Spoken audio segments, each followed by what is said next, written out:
chops and a scorched turkey. Don't we wish?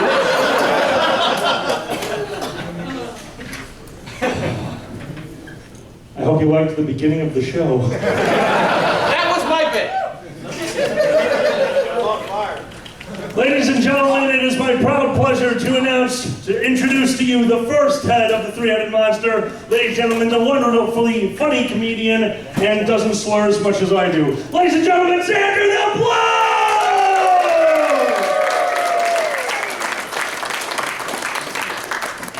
Hi. Welcome to Indiana, which I looked up on Wikipedia means land of Indians. I don't know about you, but I've never crossed the border anytime soon and been like, holy shit, look at all these goddamn Indians. How are there this many Indians? There you go. Even if that was the case back then, whoever named Indiana, that's still kind of a dick move. That'd be like going to San Francisco now and being like, I have discovered the land of Gaytopia. Now, here's the thing. So, I'm going to skip a thing I was going to do, so yeah, that's how it goes. Anyway, if we were to rename Indiana, I think it's more known for the white race, the Indy 500.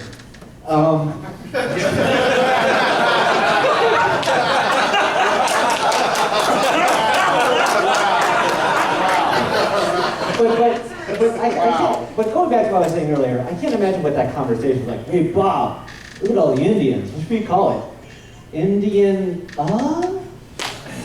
Okay, well, let's build a city. What should we call the city? What should we call our metropolis? Indianapolis? Well, okay, people who move here, we can't call them Indians, so what about the people who move here? Hoosiers! That's how that went. And so if we were to rename this place, I think it would be called Racy Corny Shooty.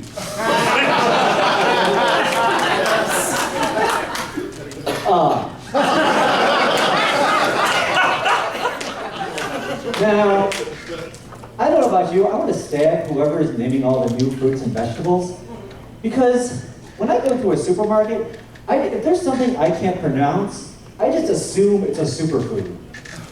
I think it's some weird, like, conspiracy against the spelling bee or something like, Billy, your word is a clydeberry? It's either that or they sound like a Final Fantasy character. Greetings! For I am Lord Kale from the land of Quinoa. My power is that I will help you lose weight, for I will make you instantly vomit.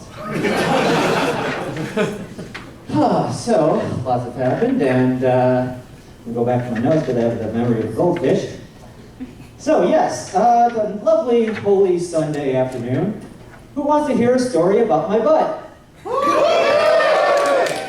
So, not too long ago, I did my business, and when I was about to flush, I noticed a little red. Now, it's not good. Either I can bear children now, or I have to go see the fucking doctor. So that's what I did. I made a doctor appointment, and he's like, okay, well, you better check it out, so I think we both know what has to happen. So, take off your pants, assume the position, and all that kind of stuff. Now, I know comedians have done the I got fingered by a doctor bit before, but the difference here was he's known me for a while. And both him and I know that I am extremely gay. So that just puts a whole twist on he's going through the regular motions and trying to be nice, but we both know the truth. Normally, he's boldly going where no man has gone before. Whereas with me, we both know this is strictly Federation space.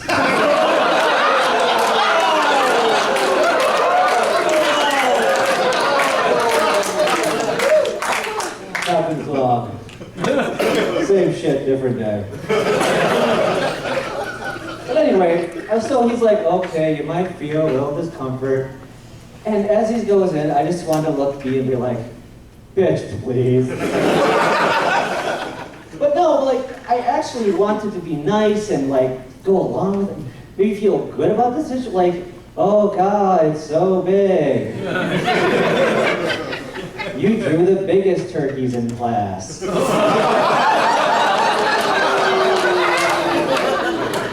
You're like Bizarro Trump. So, he's like, okay, I think everything's fine. So, things can tear and stuff, so just be careful if you put stuff in there. And with the hand motion, put stuff in there. So now, like whenever I'm feeling something, I'm like, hey, alkali. So, let's see. So, I've lost like 25 pounds in the last few months. And I feel proud of everything, but it's weird. I kind of realized that my daily struggle is way different from the rest of humanity throughout history. Like, a regular person would go out and find food and make a great hunt, risk their lives so that they don't starve for the rest of the week and share it with their family. My daily struggle is not turning right at the Taco Bell. Like, my training montage would just be sadly driving past fast food restaurants.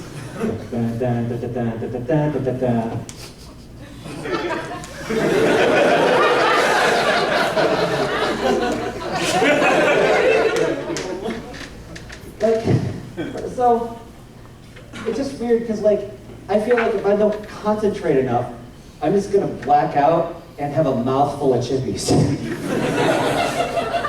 That's why I don't understand. I love Star Trek The Next Generation, and that's why I don't understand how anyone could responsibly own the food replicator.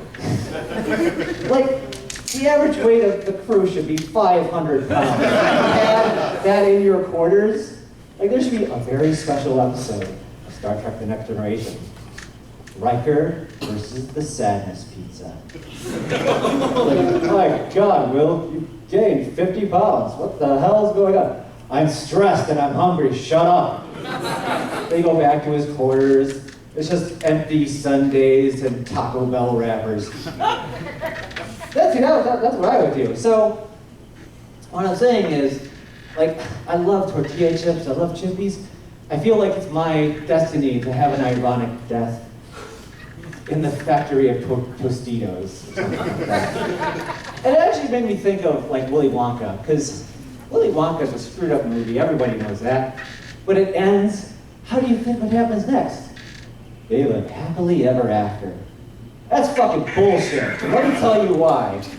I think Willy Wonka was holding down, he just seemed like this weird, crazy dictator over the Oompa Loompas. Because look, he's got curly hair, a top hat, and he's fucking crazy looking, right?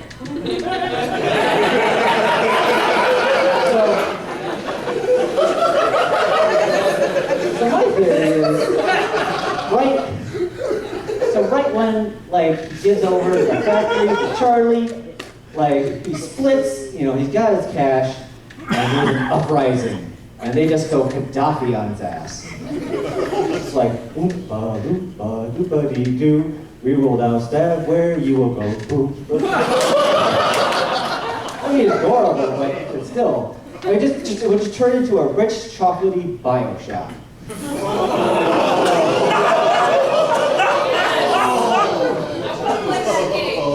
Me too.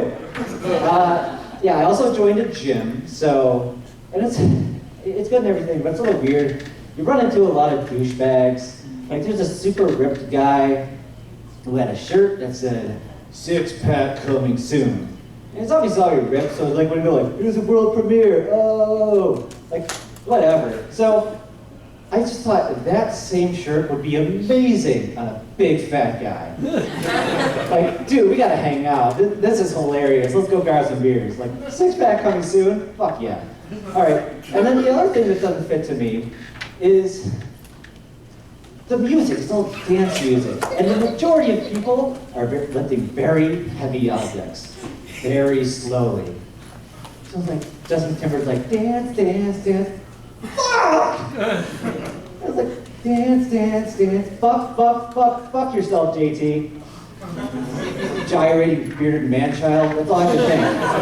So, just doesn't fit. It's a weird situation where this doesn't mean that. It reminds me of this weird commercial I saw a long time ago for the Godfather Marathon. They showed a bunch of gyrating 20-teen-somethings doing a rave with on the screen was the Godfather trilogy. And then they would all stop and be like, and they would recite a line of the Godfather.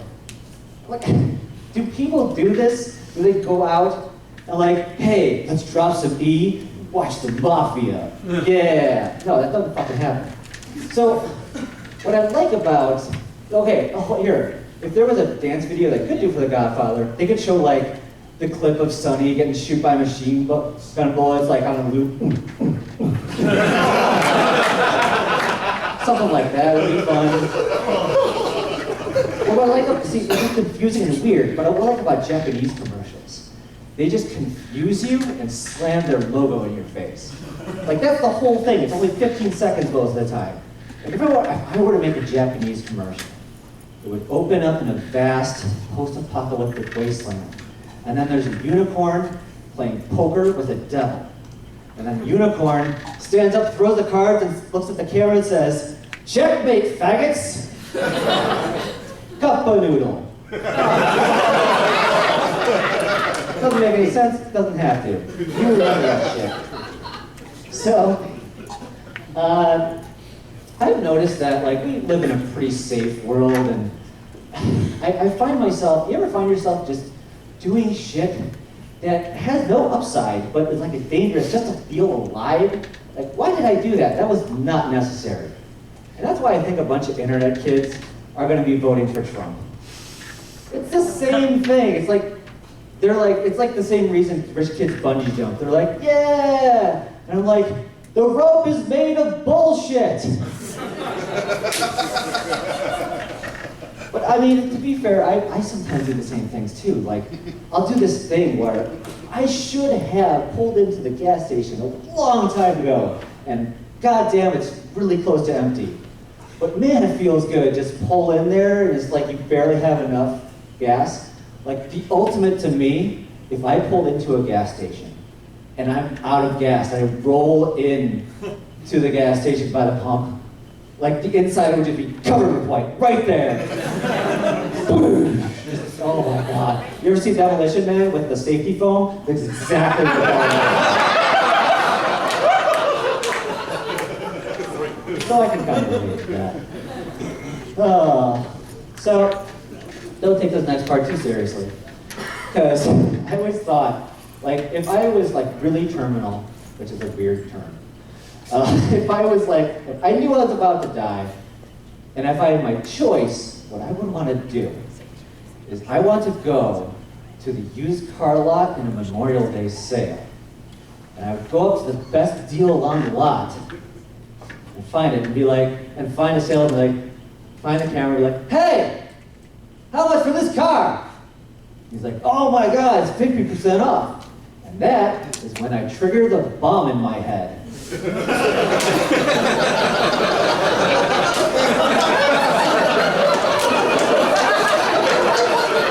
Now, he'll be horrified and scarred for life, but that'll make a damn good YouTube video.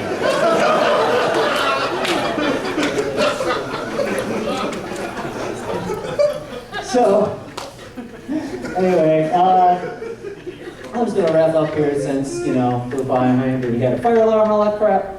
So, I know a lot of you guys listen to our podcast and the Dragon Show, and we discovered that we accidentally discovered how to solve global warming. Now, we could just ignore it, but like the cows in Jamaica, the stakes are too high. That's why I love terrible jokes, get rid of it. Anyway, so, we discovered that, okay, we have all this carbon, and don't get me wrong, fossil fuels are a problem. They go up and stuff, but another part is meat consumption, and too many people are eating. There's too many people, right? Okay, let's not kill people or anything, but we come out with a slogan. Hashtag buttfuck everything. Hear me out. We make this, we just go global with this. We make this everyone's first concern. Like, hey, straight people, make the second hole your first priority.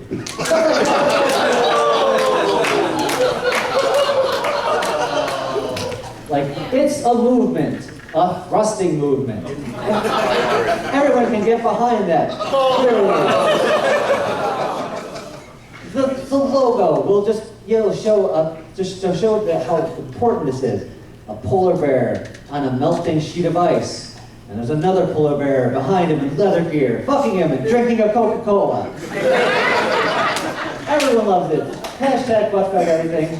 You get behind us, everyone can do it. That's all I got. Thank you very much.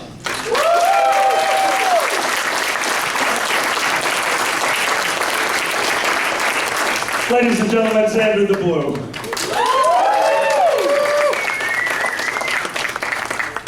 Guys, I've been looking forward to this. Introducing your con chairman, my close friend, the second head of the three-headed master, Ted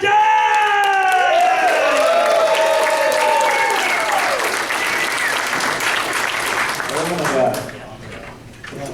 You had me rolling there, Xander. The Star Trek bit, the Federation territory, I leaned in Alkali's ear and went, next time you guys are together, ba ba ba ba ba ba ba.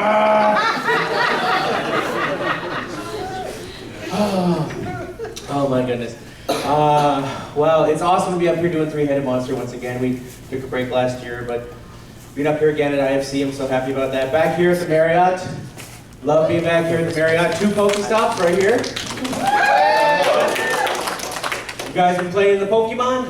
Oh yeah. I absolutely love it. I mean, well, it's a fat man's dream come true. This needs to be real.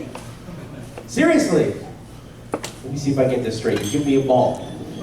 I throw it at shit, and if I hit it, I can trade it for candy? Yes! Ooh, puppy candy. Kitten candy. Crying baby candy. Candy, my baby. We call this game Poke My Belly. Oh my goodness. Trying to get in the right mindset, a little bit thrown off by everything that happened about 15 minutes ago. But, happy to be up here on stage. Really happy to be working with these guys once again. Been doing it for a few years now, and I gotta tell you, I love it / can't stand it. This guy has warped me. Working with him with the improv, Who's Lion? Doing that. I love it. It's one of my favorite panels at every con, but it's I'm a huge fan of the old Who's Lion. Like, I would go through and binge watch the old episodes, and now every time I try and watch them, my brain goes, you should come up with furry versions for that. No, we're not at a con. I came up with 37 versions for that. Damn. But there was a series of skits that they did on the show over the years. Things you could say about blank, but not your girlfriend. So I thought there should be a bunch of furry versions of this, so like one of the classic ones was like, things you could say about your truck, but not your girlfriend. Oh, it looks like there's already somebody riding up front, but you might be able to squeeze in back. So I thought there should be some furry versions of that, like, what can you say about waiting in line for the dealer's den, but not your girlfriend? There's an hour lineup for this? I just want to get in there, poke around for a few minutes, then get the hell out. Things you can say about the Furry Con Hotel, but not your girlfriend. Oh, we're gonna need a bigger one next year. This one just hit maximum capacity. Things I hope I never hear about the Con Hotel or my girlfriend. I'm not going in there. Sure, the outside looks great, but inside, bugs everywhere. Let me see, where's the other ones? Let's see. Things you could Bleh. Yes, the IFC rainbows screwing uniform. Thank you, Ryan. Oh, man. Oh my gosh, I am blanking. I am so sorry, everyone. Things you can say about attending a furry con in general, but not your girlfriend. Well, I don't know about you guys, but I'm looking forward to eating out all weekend long. Actually, no, that's one you should say about your girlfriend. One you should say. Oh my goodness. Most of that has gone from my brain, so I'm gonna have to come back to that bit if I can remember. So let's move on to, oh no, here we go. Things you can say about fursuiting, but not your girlfriend. I could have sworn these used to feel a lot tighter. I must have stretched them out. Oh yeah, I always bring a couple with me to every con. One for myself and a spare for friends.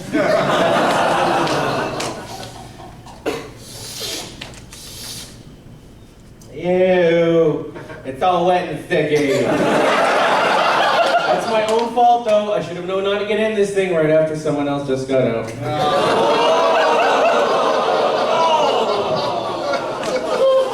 Of course, one of my favorites. Woo!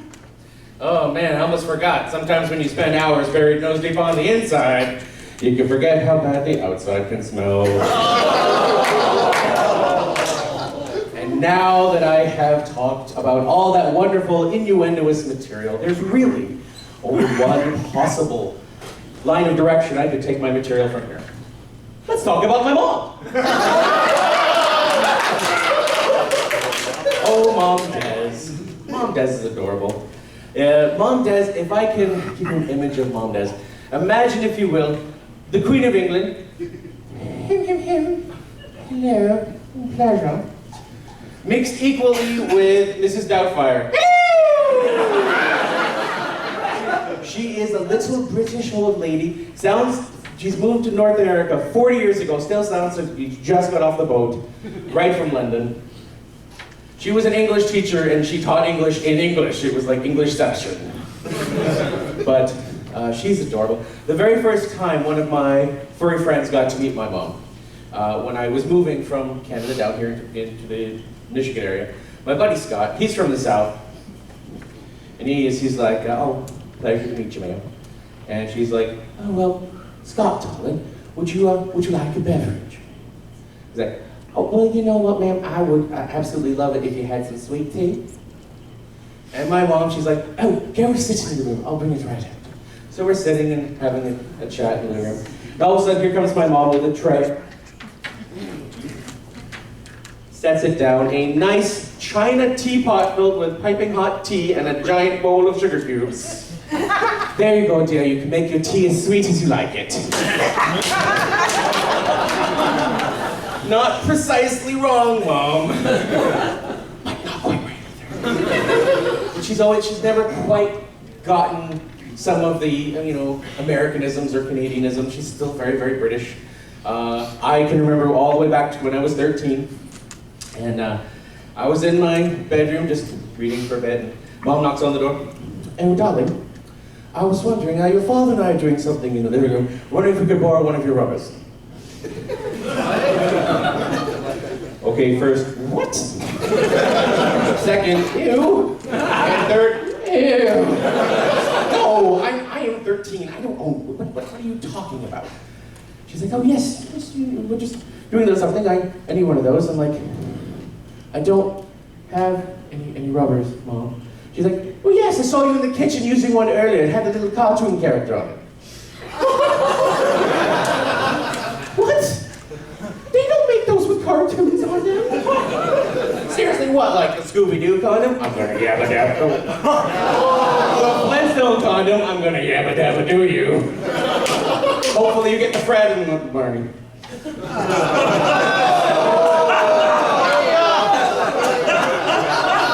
The Jetsons condom? Jane, get me off this crazy thing! The Scooby-Doo condom? Row ya. Row ya. Row. Those break, don't use those. That's how we got scrappy. Why do you think Daphne wasn't in the last season? I'm just saying.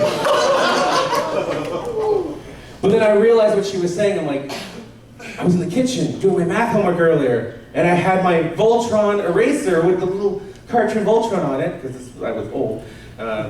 And I'm like, okay, rubber. You want an eraser, because they call them rubbers in England. Stop calling them rubbers. It's an eraser, Mom. But she's always been like this. She's always been like, not quite getting things. I remember there was a time when I was like, really into working out, as you can obviously tell. And I was, working out, doing the weight machines a lot. And my parents were like, oh yeah, it's great, start working out those buys and those tries, and those glutes and those pecs. And my mom chimes in, and your sphincter.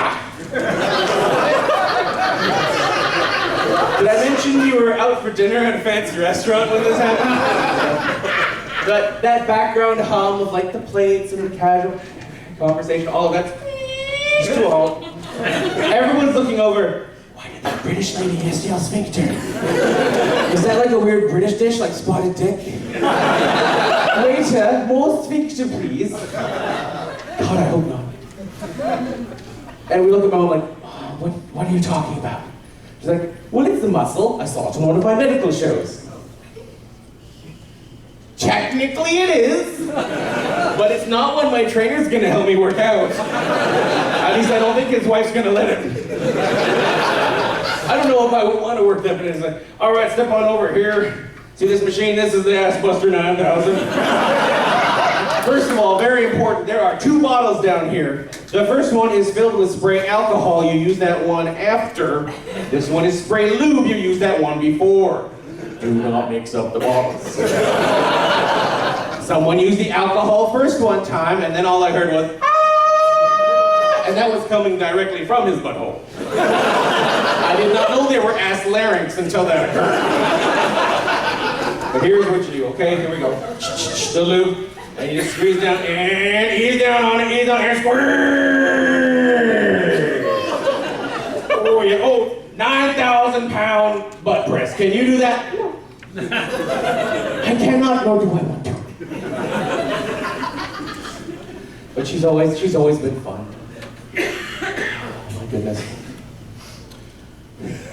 Why are you laughing at me? Oh wait, I'm supposed to be laughing at her. Oh my goodness.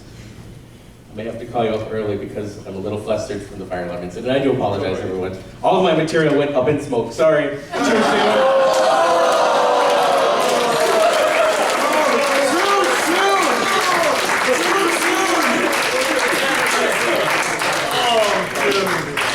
I'm good at stuff like that, but actually remember my material. Okay. Oh my goodness. What else has Mom done? Oh. I honestly can't remember. I am so sorry. I think I'm going to have to call my buddy Alkali up a little earlier than I'd anticipated, because I'm just a little bit not in focus, so I do apologize for that. But Alkali, would you please come up and save me right now from my own self? Thank you, everyone.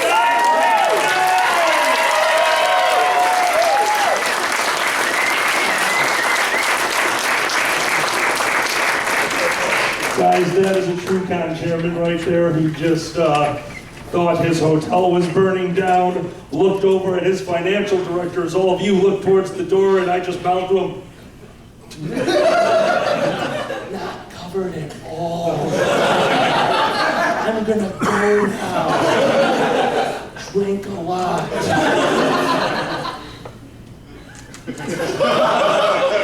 Some of you don't know what that is. Myself and Dad. We went over this a little bit yesterday at the panel horror stories, convention horror stories. There are codes and stuff like that. There's more than just radio codes. Because if you work with the board of directors, you're as close as family with those people. I don't know about you, but I hate my family. And we hate each other with love. Because we all have to run this convention and things happen, things that you cannot control. And every once in a while, you're just like, you did what? Why? And they said, Alkali, you can't do that. And I was in the hallway when I was told that somebody did something, and I went, bah! And he looked at me and said, you can't flip somebody off in public. And I went, bah! And I said, what the hell does that mean? And I went, And he looked over at me and he went, And I looked back and I went, And then he went,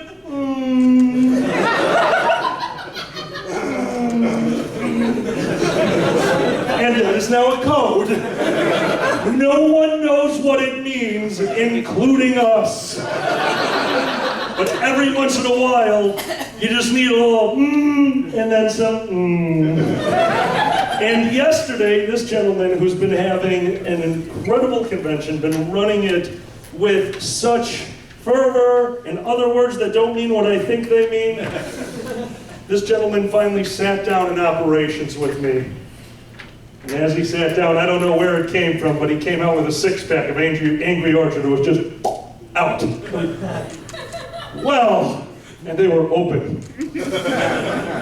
And he slid one across the table to me and said, we need this. I said, yeah. And as we started drinking, he said, I'm going to look like a magical puking unicorn later. And down the bottle. And I went, magical puking unicorn? And we have been doing that the entire convention. So to continue on with stories, I'm going to, of course, tell the fire alarm story, a classic. We just had a fire alarm, thank you. I don't need your fire alarm story anymore. It's interrupting our show now. Maybe that was its way of saying I love you back.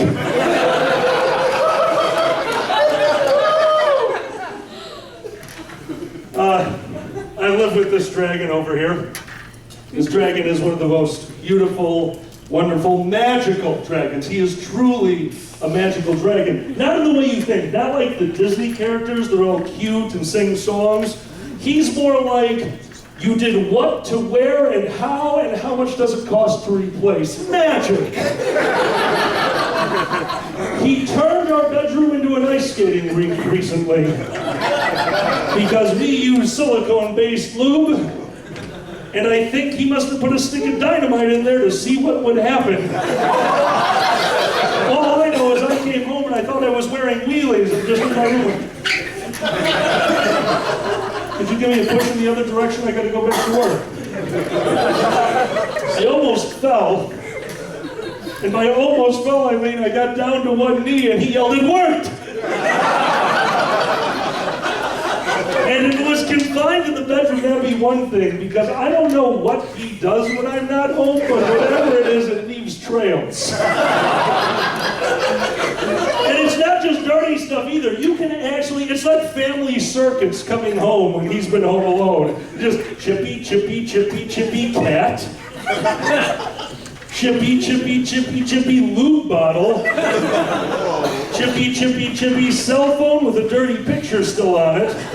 Chippy art of the thing on the cell phone with the chip drawing made entirely of chippies. Salsa. Just a pile of salsa. And then, of course, pocket change. Because that dragon is an ATM. I don't know how it works or what I've put into it.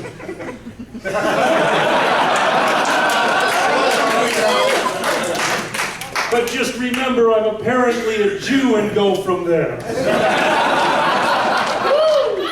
I will randomly find change all over my house. I'm not saying like find change in the couch. You know, I have found change in the couch. But when you find change in the fridge, you start questioning shit. I'm convinced that he goes into my booth when I'm not home and starts thinking things are vending machines. Like, I want chippies into the pantry, pet my cat, right up her, so then. Hey, I told him I wanted to change cats. I didn't know he'd take it literally.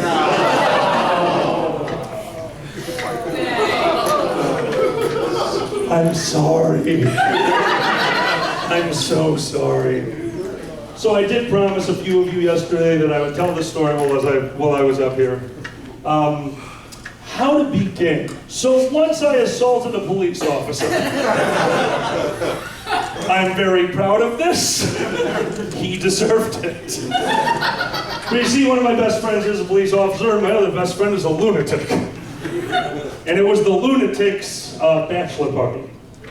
Now, the cop and myself had decided that you don't need to remember your bachelor party to have a good time. You just needed to have stories about it.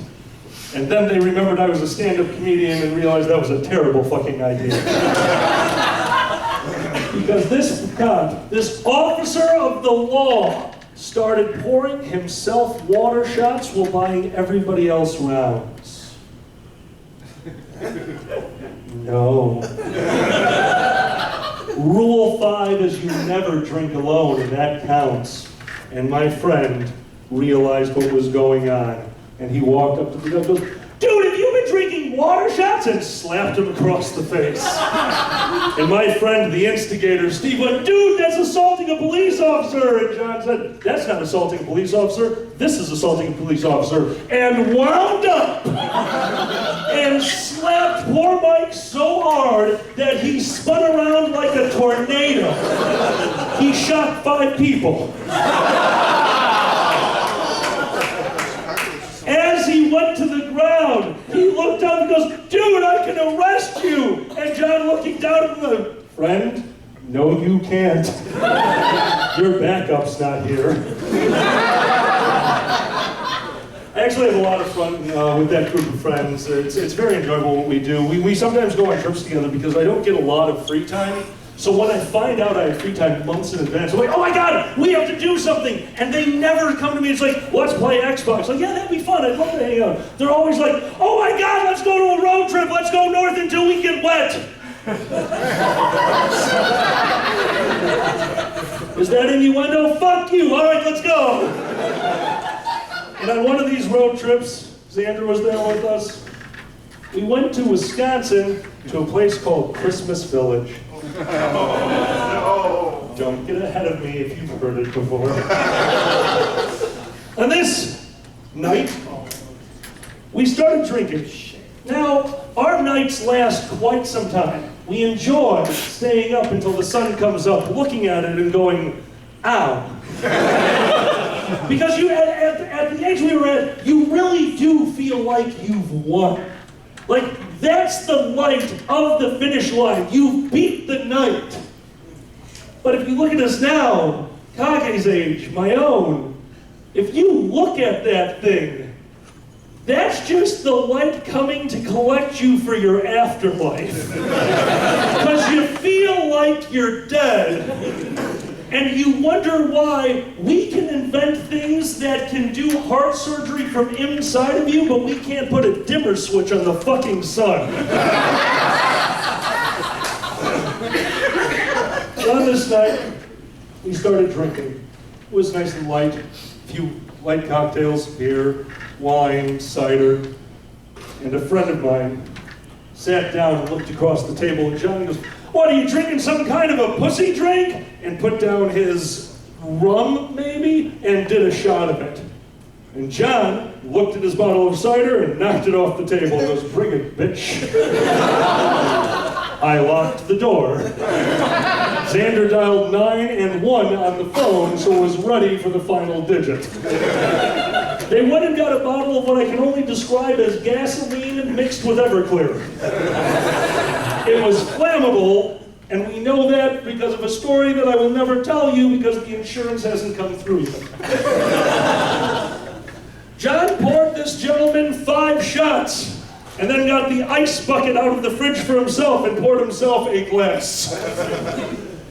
It wasn't opaque, so we never really knew how much was in the bucket, but we could assume. We could assume by his actions, because that's when it started. This gentleman across the table started doing the shots. John went, "Dude, waterfall." I just went for it. And I heard waterfall, so I grabbed the hose from the sink and started spraying them down. Because I had been drinking as well, and I am making bad decisions.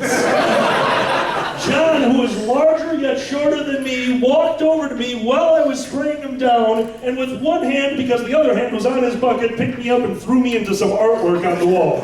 I came down onto the ground, the artwork fell on me, Xander came forward, drunkenly yelled, "Wait a minute, it's okay! I'm an artist!" And we don't know what that would do, but it was replaced the next day. This went on for hours. For hours we were drinking and yelling and swearing and breaking. And the rest of the night is a blur. But that's not why I tell you this story. See, this is a story of caution, because I want to tell you about the next morning. This far into Wisconsin, there's no Waffle House, there's no IHOP, there's Bob's Pan. He lost the cakes a while ago.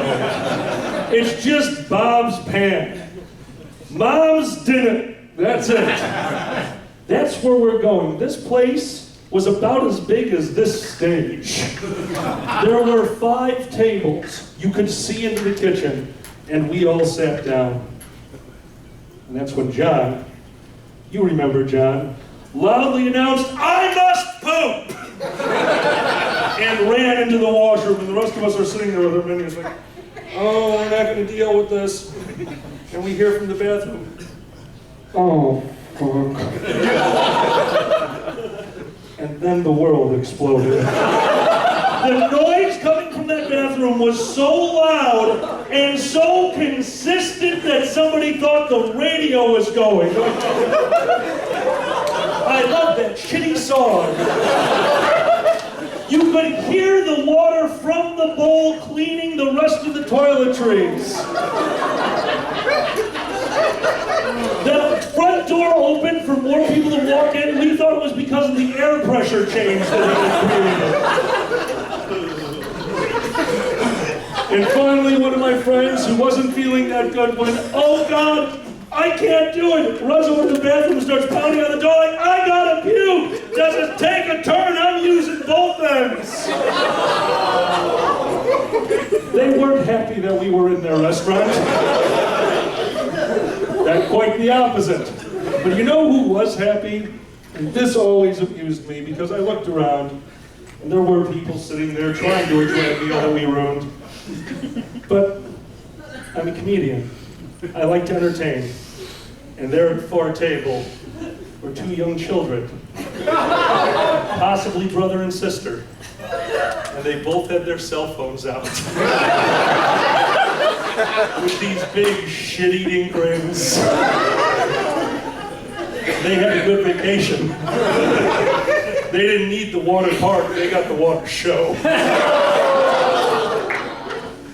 Don't drink and die. Stay home the next morning, trust me. As usual, I wrote most of my material, at least what I was going to do a few seconds ago, so I'm going to take a look at my... I described the first story I told about the fingers, Finger Des. I have written, okay, saving, one moment. That's saved. I met Xander's parents. I didn't laugh either. They didn't really know what to expect. Xander, their homosexual son, is bringing his boyfriend of quite some time over.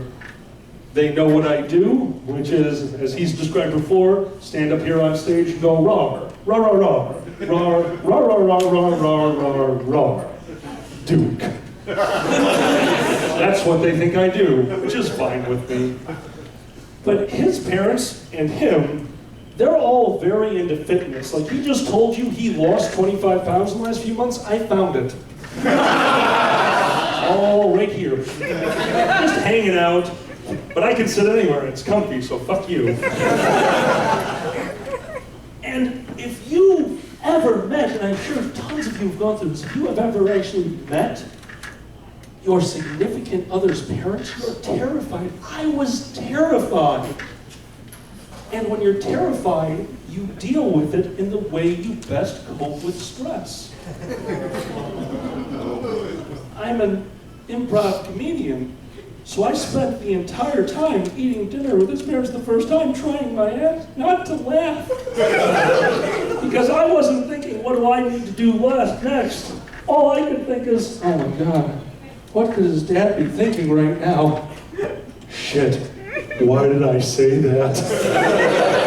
And that's when it started. What the hell is that? Is my son dating the Jolly Green Giant? Fee, fi, fo, fum, I am here to fuck your son. Oh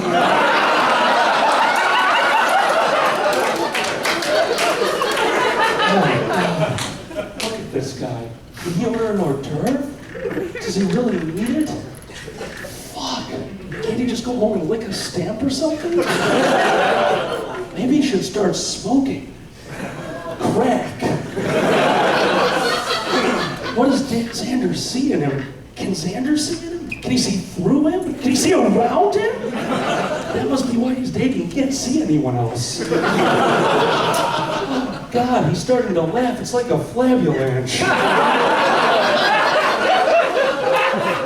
I bet you this fucker's Jewish. Hold on, this fucker's Jewish. All right, Xander's terrible at bills. All right, we'll put that one in an okay pile. Oh, is he going for seconds? Oh no, it just looks like he is. God, that's disgusting. Oh, he's talking now. I better politely nod. Oh, shins. And that is going through my head the entire time. And I'm just looking down at my food like, so what do you do for a job? I eat currency for the government. Yes, professional eater. No, I mean, and this is all I did. And I left. I went to him, I'm so sorry. And he's like, don't be. I don't care if they hate you or not, but if you don't tell that story on stage, I will divorce you right now. So thank you, Xander. Thank you very much. Because of the fire alarm, we are all screwed up on time, and I want to make sure. Okay. Guys, I want to bring back the other two performers onto stage. We're very sorry for the shortened show, but we do need to end on time because the next panel needs some time to set up. So can I please have my other two comedians? Guys, this is Pandas and Xander. We are the three-headed monster. We hope you enjoyed. We hope you enjoyed the time. We hope that you can see.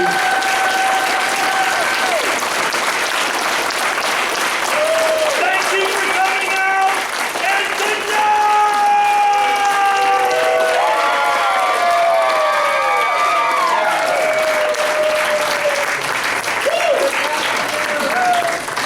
Yes.